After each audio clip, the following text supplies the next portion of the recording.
Dear students, आज हम class 6th English grammar chapter 7 pronoun and its kind से read करेंगे। A pronoun is often defined as a word which can be used instead of a noun. एक pronoun शब्द का वर्णन इस प्रकार किया जाता है कि यह एक नाउन के स्थान पर प्रयोग हो सकता है। For example, do you like the president? क्या आप प्रेजिडेंट को पसंद करते हो? I don't like the president. मैं प्रेजिडेंट को पसंद नहीं करता हूँ। The president is too pompous. President बहुत आडंबरपूर्ण है। आडंबर होता है दिखावा करना। With the help of a pronouns we can say this sentence as। अब इसमें हमें प्रोनाउन का यूज करेंगे। जहाँ नाउन है तो ये सेंटेंस को कैसे लिखा जा सकता है? Do you like the president? क्या आप प्रेजिडेंट को पसंद करते हो? I don't like him. मैं उन्हें पसंद नहीं करता। He is too pompous. वह बहुत आडंबरपूर्ण है।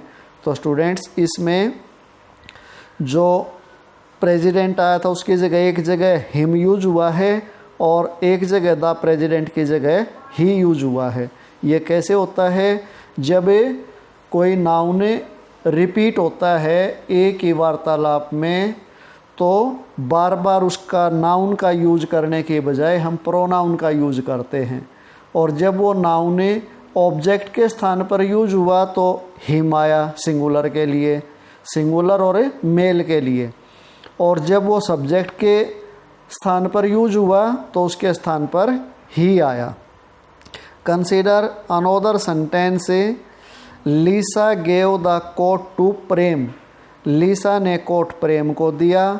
All three nouns in the sentence can be replaced by pronouns. जो सेंटेंस में 3 नाउन आए हैं सभी को प्रोनाउन द्वारा रिप्लेस किया जा सकता है। She gave it to him. इसमें लीसा की जगह सी यूज कर लिया और द कोट की जगह इट और प्रेम की जगह him. If the coat Lisa and Prem had been mentioned previously.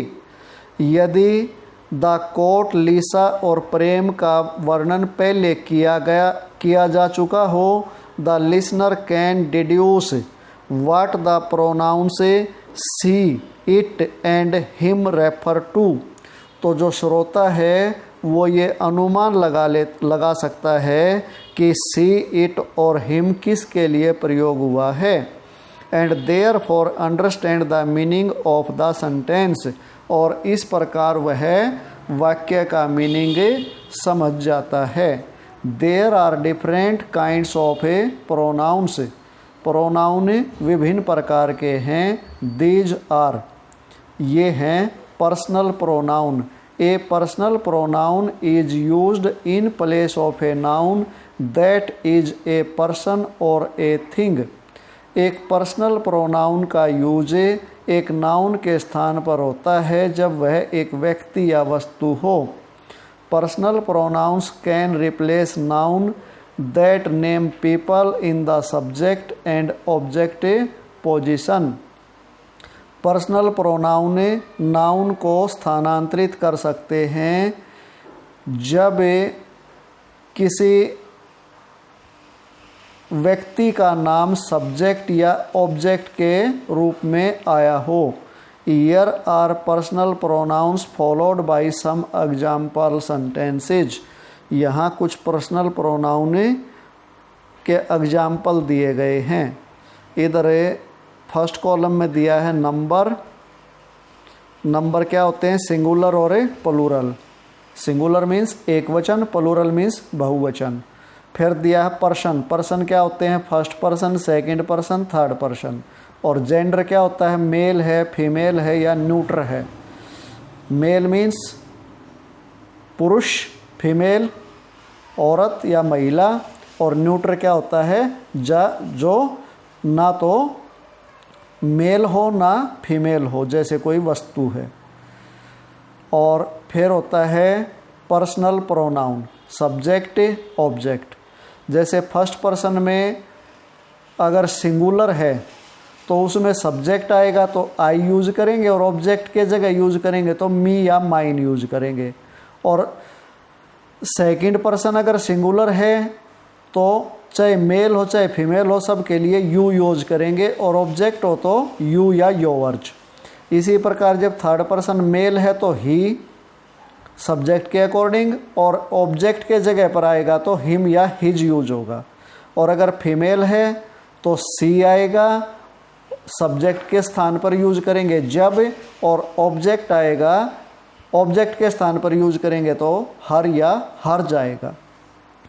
इसी प्रकार अगर न्यूट्र है तो इनके आएगा इट, और ऑब्जेक्ट के स्थान पर आएगा इट या इट्स। इसी प्रकार जब प्लूरल है तो फर्स्ट पर्सन है, चाहे मेल हो चाहे फीमेल हो, तो वी आएगा अगर सब्जेक्ट के स्थान पर यूज होगा तो, और ऑब्जेक्ट के स्थान पर यूज होगा तो अस या आवर जाएगा। ऐसे ही अगर सेकंड पर्सन प्लूरल है, चाहे मेल हो चाहे फीमेल हो, तो सब्जेक्ट के स्थान पर आएगा तो यू, और ऑब्जेक्ट के स्थान पर आएगा तो यू या योवर्ज। इसी प्रकार अगर प्लूरल थर्ड पर्सन है, मेल हो फीमेल हो या न्यूट्र हो, तो सब्जेक्ट के स्थान पर यूज होगा तो दे आएगा, और ऑब्जेक्ट के स्थान पर यूज होगा तो देम या देयर जाएगा।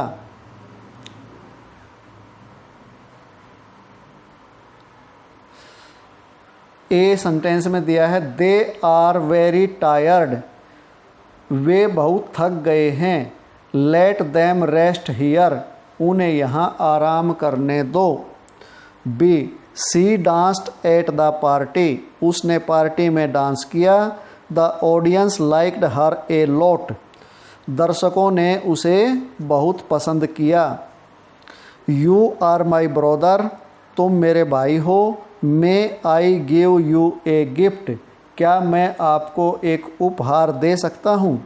Special note, mine, yours, his, hers, ours, yours and theirs are called possessive pronoun. इन्हें पॉजेसिव प्रोनाउन कहा जाता है। For example this car is mine, यह कार मेरी है। इसमें पॉजेसिव का मीनिंग क्या होता है, स्वामित्व को दिखाने के लिए। दीज बुक्स आर योवर्ज, ये किताबें तुम्हारी हैं। दिस डॉल इज हर्ज, यह गुड़िया उसकी है। दीज चेयर्स आर देयर्ज, ये कुर्सियाँ उनकी हैं। अब है reflexive pronoun. We use the reflexive pronoun as the object of a verb. हम रिफ्लेक्सिव प्रोनाउन का प्रयोग वर्ब के ऑब्जेक्ट के रूप में करते हैं।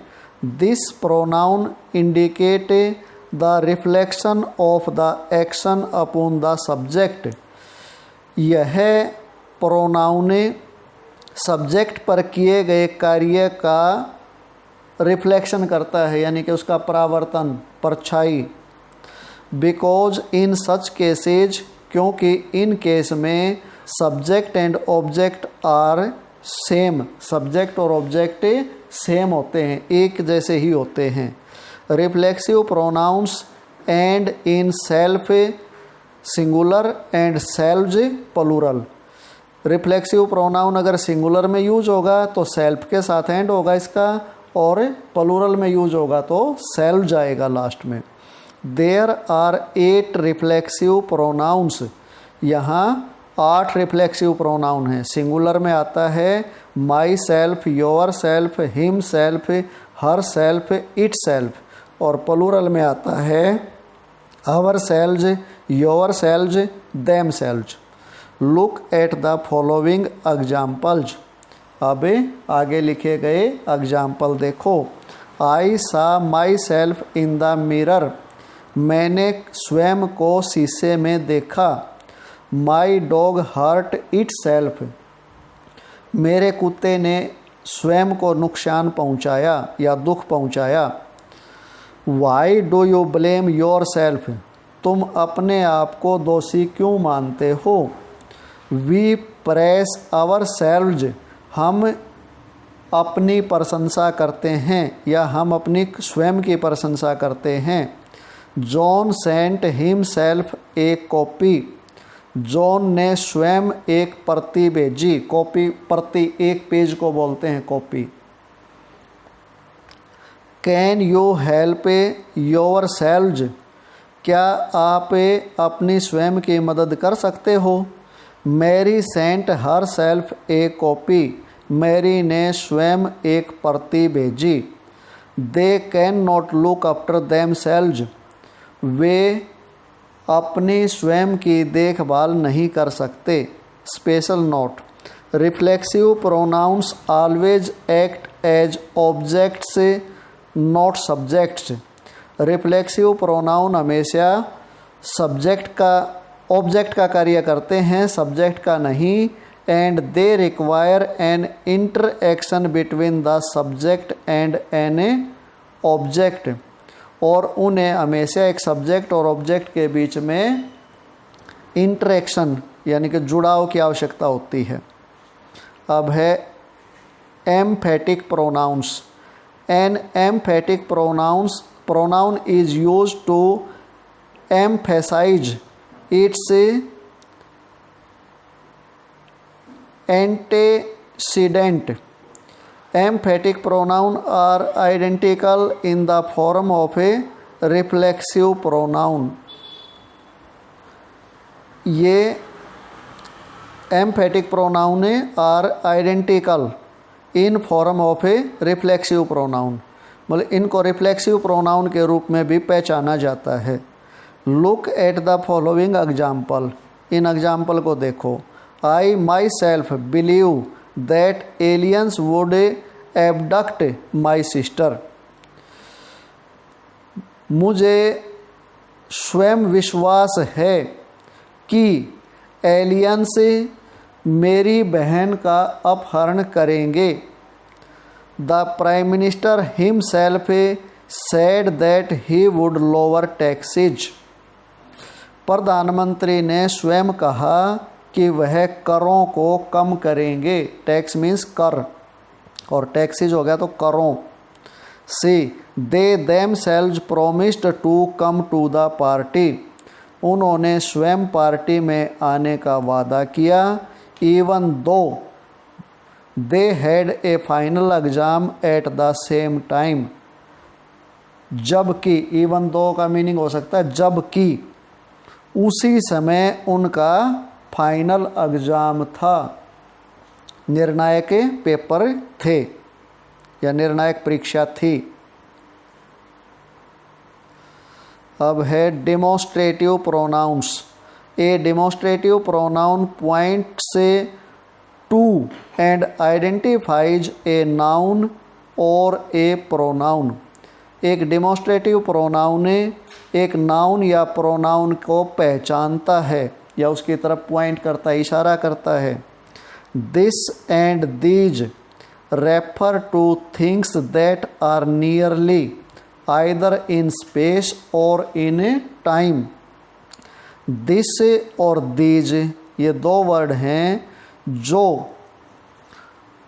पास की वस्तुओं की तरफ इशारा करती हैं, चाहे वो दूरी में पास हो चाहे वो समय में निकट हो। While that and those refers to things that are farther away in space or a time. That और those का प्रयोग उन वस्तुओं के लिए किया जाता है जो दूरी में या समय में दूर हों। The demonstrative pronouns are this, that, these and those. This and that are used to refer to singular noun or a noun phrases. This का और दैट का प्रयोग सिंगुलर प्रोनाउन के लिए होता है।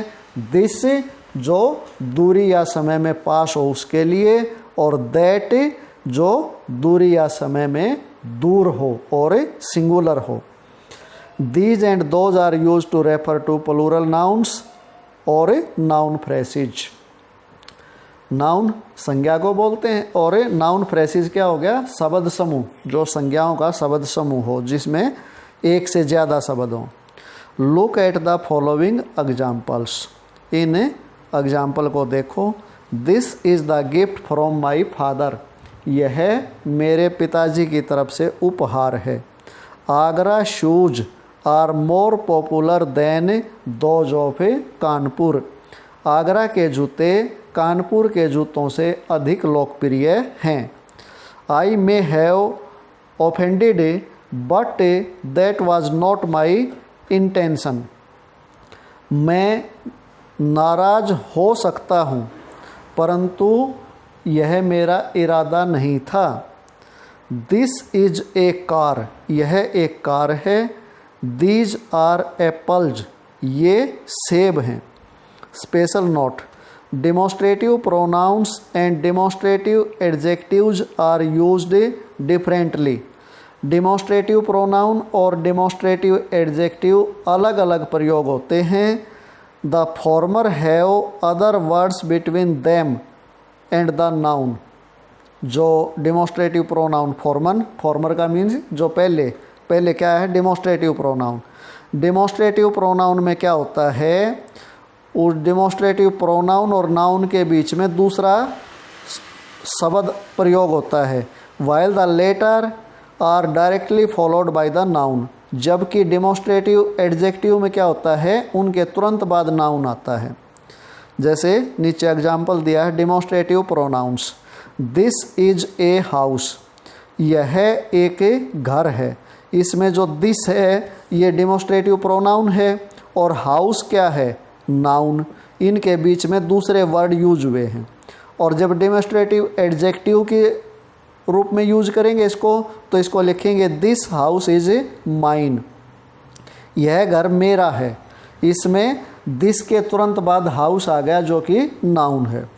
दोज आर काइट्स, वे पतंग हैं। दोज काइट्स आर कलरफुल, वे पतंगे रंग बिरंगे हैं। अब इसमें डेमोस्ट्रेटिव प्रोनाउन में तो क्या हुआ, दोज और काइट्स के बीच में दूसरा वर्ड आ गया और इसमें दोज के बाद तुरंत बाद काइट्स आ गया, तो इसलिए ये डेमोस्ट्रेटिव एडजेक्टिव हैं। अब है interrogative pronouns. An interrogative pronoun is used in order to ask a question. एक इंटेरोगेटिव प्रोनाउन का प्रयोग एक प्रश्न पूछने के लिए किया जाता है।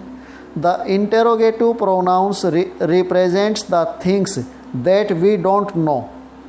इंटेरोगेटिव प्रोनाउन उस वस्तु को रिप्रेजेंट करते हैं जिसको हम नहीं जानते। What we are asking the question about, जिसके बारे में हम प्रश्न पूछते हैं। There are 4 main interrogative pronouns. यहाँ मुख्य 4 इंटेरोगेटिव प्रोनाउन हैं, who, whom, what and which। Notice that the possessive pronoun whose can also be an interrogative pronoun। ये ध्यान देने योग्य बात है कि पॉजेसिव प्रोनाउन whose भी इंटेरोगेटिव प्रोनाउन के रूप में यूज हो सकता है। एन इंटेरोगेटिव पॉजेसिव प्रोनाउन बोलेंगे फिर इसको। Special note, whom is the correct form when the pronoun is the object of the verb। whom सही फॉर्म है जब प्रोनाउन वर्ब के ऑब्जेक्ट के रूप में आता है।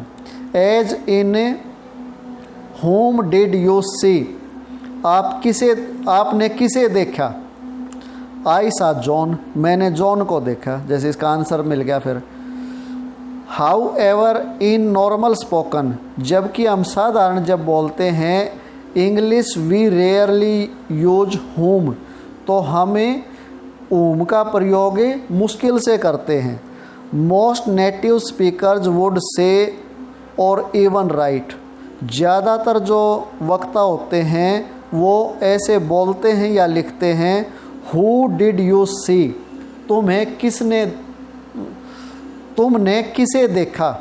तो इसमें हु आ गया, whom का प्रयोग कम करते हैं। Look at the following examples, आगे एग्जाम्पल देखो। Who wants to see the dentist first. Dentist क्या होता है, जो दांतों के डॉक्टर होते हैं उनको बोलते हैं हम डेंटिस्ट। कौन सबसे पहले डेंटिस्ट को देखना चाहता है।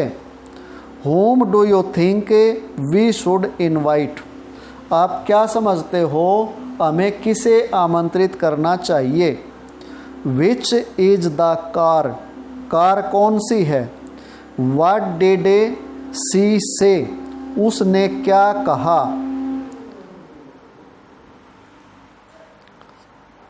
Special note, interrogative pronouns and interrogative adjectives are used differently. Interrogative pronoun और इंटेरोगेटिव एडजेक्टिव अलग अलग प्रकार से प्रयोग होते हैं। The former have other words between them and the noun. जो इंटेरोगेटिव प्रोनाउन है उसमें नाउन और उस प्रोनाउन के बीच में दूसरे वर्ड यूज होते हैं, while the latter are directly followed by the noun. जबकि एडजेक्टिव, इंटेरोगेटिव एडजेक्टिव में तुरंत बाद नाउन का प्रयोग होता है। Interrogative pronouns, what is your name, तुम्हारा नाम क्या है, और इसी को अगर इंटेरोगेटिव एडजेक्टिव के रूप में यूज़ करेंगे तो what name was given to the book, किताब को क्या नाम दिया गया था। विच इज़ योर हाउस, तुम्हारा घर कौन सा है। विच हाउस हैज ही सोल्ड, उसने कौन सा घर बेचा है। Reflexive pronouns, relative pronouns. A relative pronoun is a pronoun that introduce a relative close. एक रिलेटिव प्रोनाउन वो होता है जो रिलेटिव क्लोज की पहचान कराता है या उससे परिचय कराता है। It is called a relative pronoun because it relates to the word that it modifies. इसे रिलेटिव प्रोनाउन इसलिए कहा जाता है क्योंकि ये उस शब्द से संबंध रखता है जो इसे संशोधित करता है। There are 5 relative pronouns. यहाँ 5 रिलेटिव प्रोनाउन हैं, who, whom, whose, which and that. Look at the following examples. The candidate who wins the greatest popular vote is not always elected. Candidate जिसने सबसे ज़्यादा लोकप्रिय वोट जीते वह हमेशा नहीं जीतता है। This is the best picture that I ever saw. यह सबसे अच्छी पिक्चर है जो मैंने आज तक देखी हैं। The student whose phone just rang should stand up. विद्यार्थी जिसका फ़ोन अभी बजा उसे खड़ा हो जाना चाहिए। The car which was a taxi exploded. Car जो एक टैक्सी थी उसमें विस्फोट हो गया। This is the boy whom I like the most. यह लड़का है जिसे मैं सबसे ज़्यादा पसंद करता हूँ। Who subject and whom object are generally only for people. ये केवल लोगों के लिए, मनुष्य के लिए प्रयोग होते हैं। Whose is a possession. Whose एक पोजेशन शब्द है। विच इज़ फॉर थिंग्स, और विच का प्रयोग वस्तुओं के लिए किया जाता है। That can be used for people और a things and as subject and a object is defining relative clause. That का प्रयोग व्यक्तियों के लिए भी और वस्तुओं के लिए भी हो सकता है, और सब्जेक्ट के लिए भी और ऑब्जेक्ट के लिए भी, जो रिलेटिव क्लोज को दर्शाता है। Clauses that are essential to the sentence. Clause sentence के लिए आवश्यक होते हैं। And do not simply add extra information. और साधारण तौर पर ये अतिरिक्त इन्फॉर्मेशन नहीं जोड़ते। Indefinite pronouns. An indefinite pronoun is a pronoun referring to an identifiable but not specified person or a thing. एक indefinite pronoun वो होता है जो identifiable, मतलब जो परिचय के लायक हो, उसके तरफ इशारा करता है। बट नॉट स्पेसिफाइड पर्सन और थिंग, परंतु स्पेशल व्यक्ति या वस्तु को नहीं दर्शाता। An indefinite pronoun conveys the idea of a all. जो इनडेफिनेट प्रोनाउन होता है वो अपना जो विचार होता है, आइडिया मीन्स विचार, और कॉन्वेज भेजता है। ऑल सभी को, एनी कोई, नन किसी को नहीं, और सम या कुछ को। Some typical indefinite pronouns are, कुछ इनडेफिनेट प्रोनाउंस ये हैं, all, another, any, anybody, anyone, anything, each, everybody, everyone, everything, few, many, nobody, none, one, several, some, somebody, someone. Look at the following examples. Many were invited to the lunch but only 12 showed up.